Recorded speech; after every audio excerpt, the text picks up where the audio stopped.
Olá pessoal, tudo bem?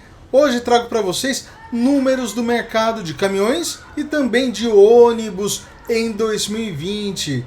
Dados que foram apresentados durante a primeira coletiva de imprensa da Anfávia em 2021, trazendo os números consolidados do ano passado e também do mês de dezembro.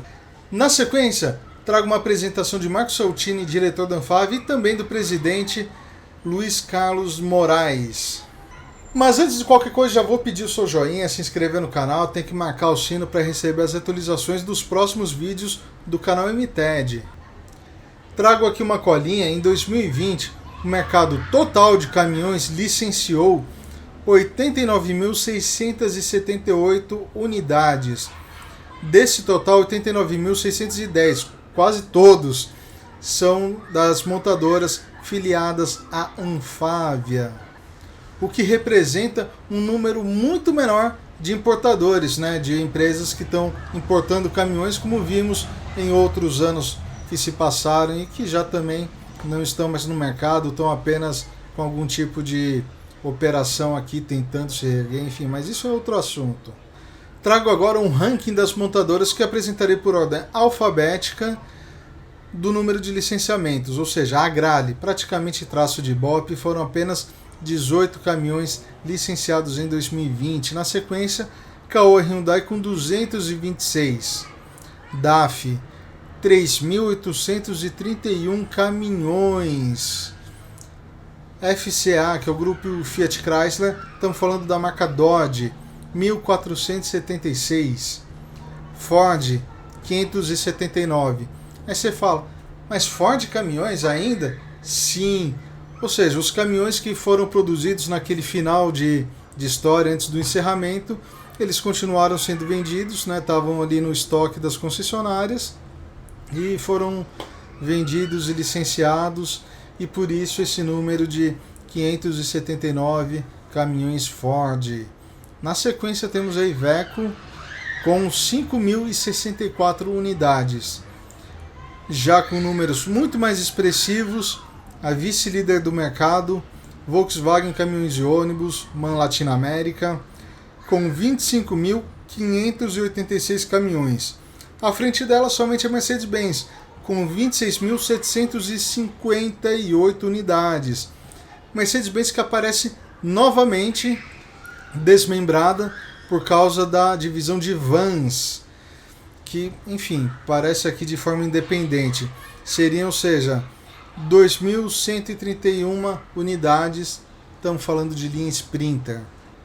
Peugeot e Citroën juntas somaram 253 veículos, sendo 165 da Peugeot e 88 da Citroën. Scania, 8.712 unidades.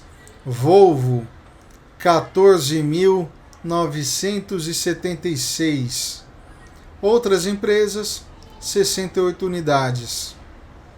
O que dá exatamente aquela diferença que eu apresentei para vocês no começo, onde o licenciamento total do mercado é de 89.678 ante 89.610 das empresas filiadas à Anfávia. Lembrando que em 2019 o mercado de caminhões licenciou 98.220 unidades. Olha, desse total, em 2020 foram 3.936 caminhões importados. Em 2019 foi um pouquinho menos, olha só, aumento da participação de caminhões importados aqui no Brasil, mesmo nesse período de pandemia e do real extremamente desvalorizado. Foram 3.115 unidades em 2019. Mas a maior parte desses caminhões importados são das montadoras estabelecidas aqui no Brasil, que vocês conhecem muito bem. E agora a gente vai falar do mercado de ônibus, que em 2019 eles licenciaram 20.931 unidades, ou seja, são volumes muito menores do que o do mercado de caminhões, e esse ano eles licenciaram somente 13.931 unidades. E eu vou apresentar para vocês agora o ranking de chassis de ônibus, não é de carrocerias não, esse número ainda não tenho. Assim que tiver, trago para vocês em outro vídeo, tá bom? Mas vamos falar dos chassis de ônibus. Aqui a Agrale volta a figurar, só que de maneira muito mais interessante. De um mercado de quase 14 mil unidades, eles licenciaram 1.614 chassis de ônibus, ou seja, já tem uma participação muito mais séria neste segmento. A Iveco foram 603 chassis de ônibus. MAN, ou seja, na verdade, Volkswagen Caminhões e Ônibus, 4.246. Mercedes segue liderando com 6.446 chassis de ônibus licenciados. Na sequência, Scania com 394, Volvo vem com 444 chassis licenciados. Outras empresas representaram 184 unidades. É isso aí, pessoal. Esses números são importantes para entender o mercado de caminhões e ônibus em 2020, mas trago uma apresentação muito mais completa de Marco Saltini e Luiz Carlos de Moraes falando pela Anfávia. Bom dia, obrigado, Luiz. Bom dia a todos. Feliz 2021. Vamos começar falando de caminhões. Caminhões realmente foi uma surpresa positiva que a gente teve no ano passado, foi o segmento que menos caiu do setor.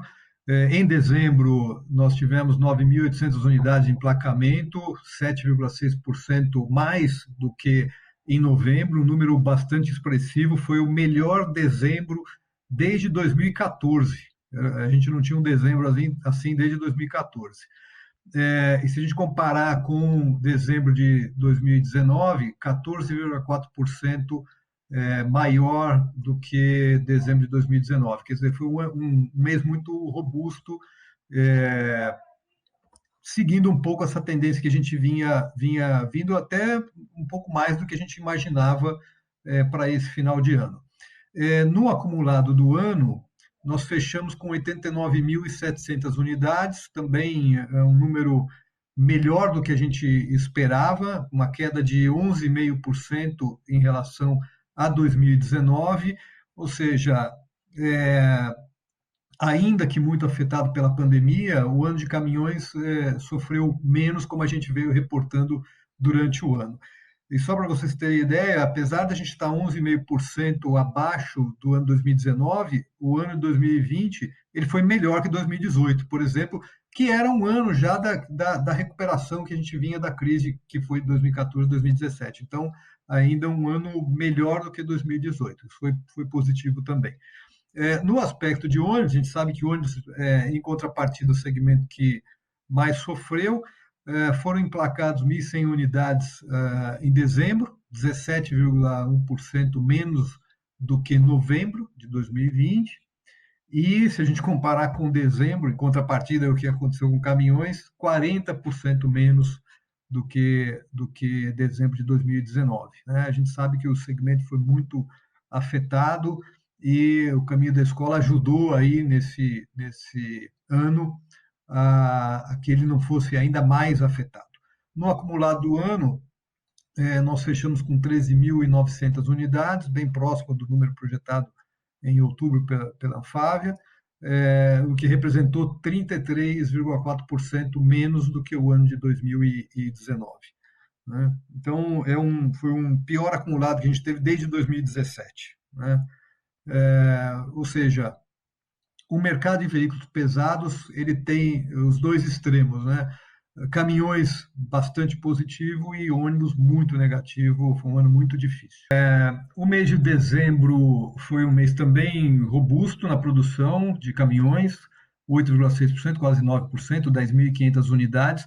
É importante destacar, o Luiz já comentou, anos anteriores, a gente normalmente, férias coletivas, o mês de dezembro é um mês já de produção um pouco menor, mas houve um esforço muito grande aí para tentar manter um nível de produção, de oferta de produto no mercado. Se vocês compararem aí com dezembro de 2019, nós produzimos esse ano em caminhões 75,5% mais do que dezembro de 2019. Ou seja, é um número bem significativo.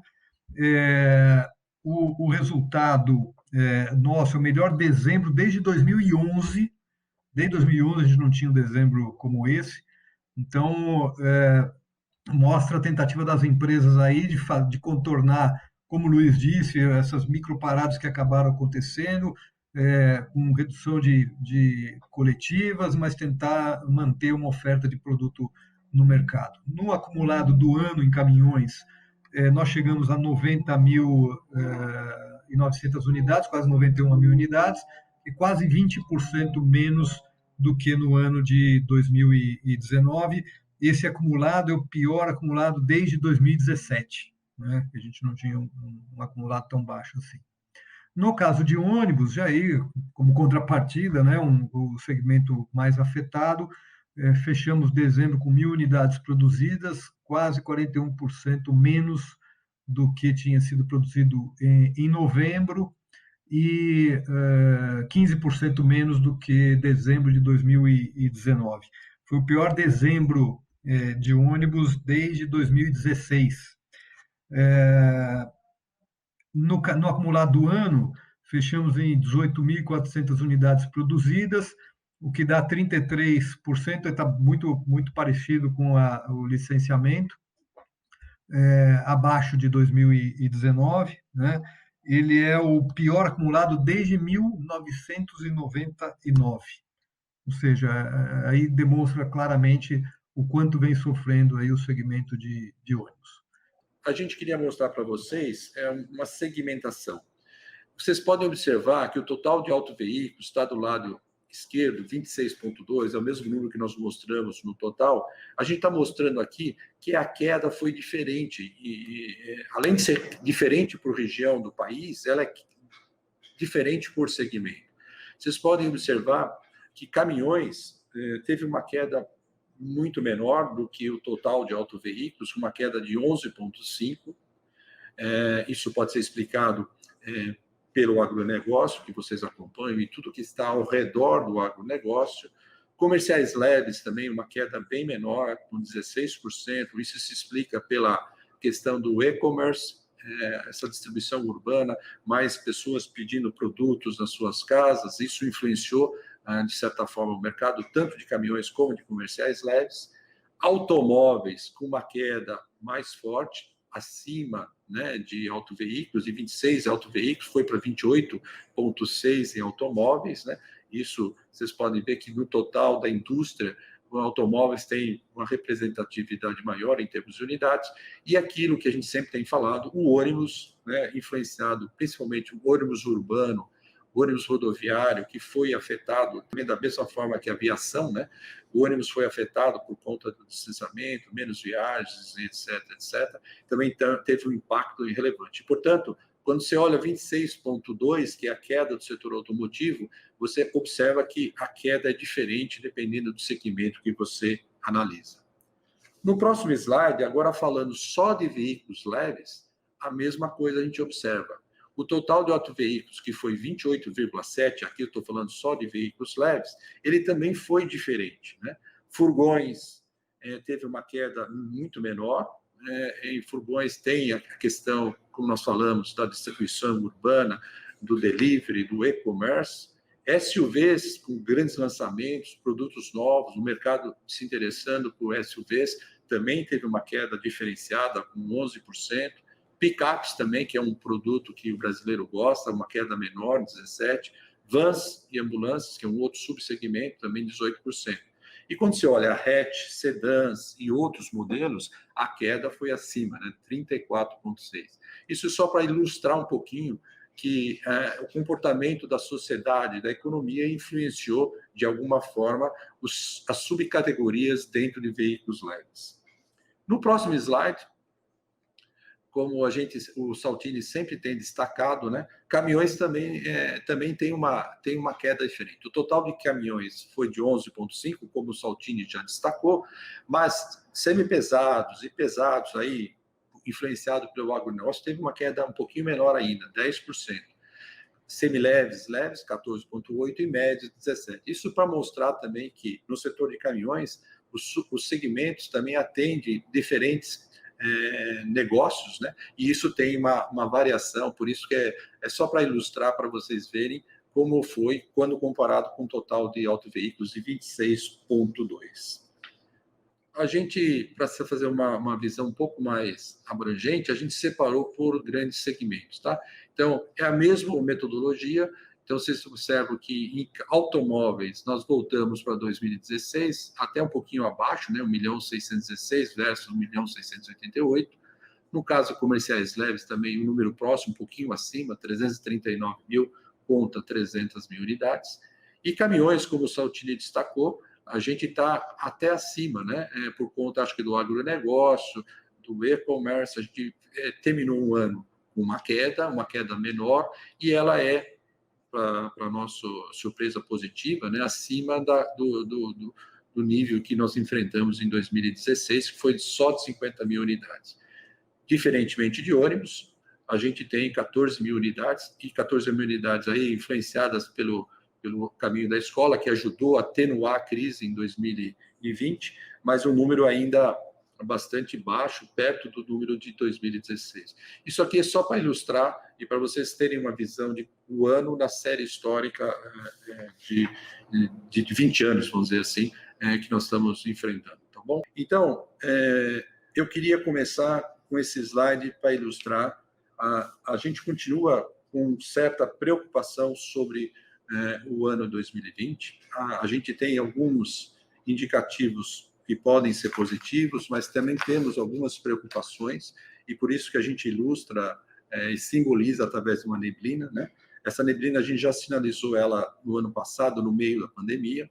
A gente está agora num outro momento. A gente vê 2020, olhando para 2020, que a gente teve o lado positivo, eu queria destacar. Acho que no meio da pandemia, apesar de todas as dificuldades, a gente observou o Banco Central injetando liquidez no sistema, né?